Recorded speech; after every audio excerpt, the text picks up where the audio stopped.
Presidents, ERAP, FVR, and GMA. With Mike Enriquez, Howie Severino, this is Isang Tanong Special. Mula sa GMA Network, narito si Mike Enriquez at si Howie Tagahawi. Magandang araw po sa inyo mga kapuso. Ako po si Mike Enriquez. At ako naman po si Howie Tagahawi. At kayo po ay nanonood ng Isang Talong. At atin po ngayong kakapanamin ang tatlong naging pangulo ng ating bansa. Mga importanteng mga katanungan po ang ating itatanong mga kapuso. Makakasama po natin sina Herap, Fidel Tabaco at Gloria Labandera. Dito lamang po sa Isang Talong. Ako na po ang una magtatalong. Magandang araw po sa inyo, dating Pangulong Fidel Tabaco. Excuse me po. First of all, thank you very much. Mabuhay para sa Philippines 2000. Okay. Ang aking pong mga katanungan at katanungan po ng sambayang Pilipino. Ito po ay nung kayo po ay tumalon nung EDSA 2, EDSA 1 po. Excuse me po ulit. Ilang feet po ang inyong tinalon? Alam mo, sa totoo lang, hindi ko alam. Kasi sobrang tuwa ko, ay munti ko nang maabot ang langit. At ang ating pong reaktor, mga kapuso, walang iba kung hindi si Ray Lagkit. Bato pa sa langit. Ang alam ko, hindi mo naabot ang langit niya. Maraming salamat, Kapusong Mike. Kasama po natin si Paring Herap. Magandang araw po, Paring Herap. Magandang araw naman sa inyo. Paring Howie Tagahawi. Ito po ang aking katanungan. Sino po talaga ang binoto mo noong Vice President noong eleksyon? Alam mo, sa totoo lang, hindi ako nag-review nung election. Kaya nag-skip ako. Kaya akala ko kasi, hindi kasi katulad noon. Ngayon, multiple choice. Dati, susulat yung pangalan. Pwede kang manghula. Ayan po mga kapuso, at ang ating pong huling kakapanamin ay walang iba kung hindi si Gloria Labandera. Magandang araw po sa inyo. Alam nyo, good morning din, no? Thank you. Ito po ang aking katanungan. May nabalita po na kayo raw po ay kakambal ni Nora Honor. Totoo po ba ito? Ay, sandali lang, Mike, no? Sa totoo lang, no? Noranian talaga ako. And take note, hindi ko siya kakambal, no? Kamukha niya ako. Kasi alam mo, para sa kanya, walang himala. Pero para sa akin, ako ang naghimala, no? At ang ating pong reaktor, mga kapuso, walang iba kung hindi si Bebang. Ako nga pala si Bebang. Pilman niyan ako! Mga kapuso, bago po magkagulo dito at magkabatuhan ng talong, ako po ay magpapaalam na. Ako po si Mike Enriquez.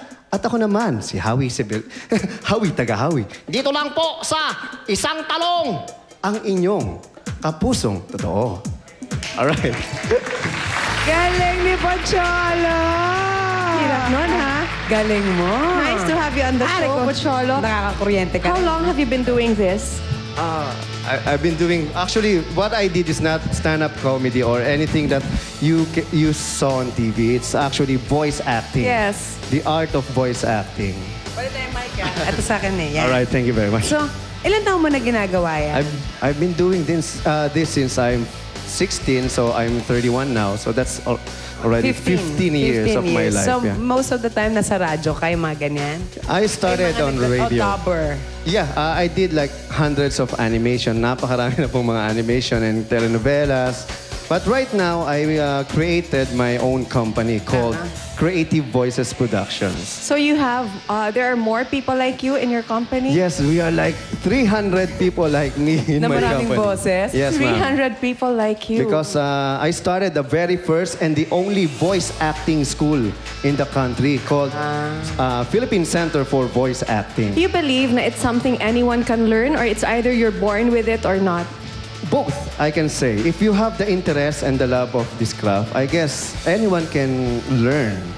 Tsaka kung mahilig ka manggaya rin, ano? Totoo po yan. Actually, this is just like 8 characters out of hundreds of characters that I can do. So, ilang characters ang kaya mo? Well, Speaking of characters, hindi ko siya binibilang kasi once na makita ko yung character, alam ko na kung paano siya gagawin. Lalaroin. Like, halimbawa, yung bata.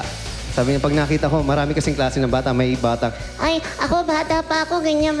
5 years old pa lang po ako. pwedeng sabihin na, Ha? Ako, 10 years old na ako eh. Lolo, kamusta na po kayo? Ay, apa, kamusta ka naman? Eh, medyo ako 60 years old pa lang ko. Mayroon pa akong tatay. Buhay pa yung tatay ko. Ay, nako, buhay pa nga ako. Ako bungal lang eh. Di ba, mas matanda yun. Ang galing. Ang galing! Pocholo, bonggang-bongga ka, ha? Dahil dyan,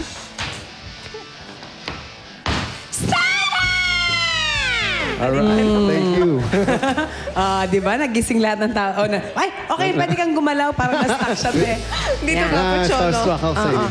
So, Pocholo, saka muna, abang patingin ko dyan, taas ang kamay, ilagay sa may kilikili, konting amoy lang, pwede. Okay. Mabango yan, mabango. Patingin ko nga, ay, mahaba ng konti ang daliri ni Pocholo. Patingin ko ang sukat. Mahaba nga. Okay, game, Pocholo. And here. O, para naman doon sa mga gustong sumali sa advocacy mo, may number ka bang pwede nilang tawagan? Yes, ma'am. You can call up 2396468 or you can visit our website at www.creativevoices.com or you can visit my own website puchologonzalez.com or puchology. GY po yung huli. POCHOLOGY.com. And we have workshops every 3 months po. And so far we have like 300 graduates and almost half of it mga nagvo-voiceover na. Okay. Na iba na papanood yung ginawa nila dito sa GMA7.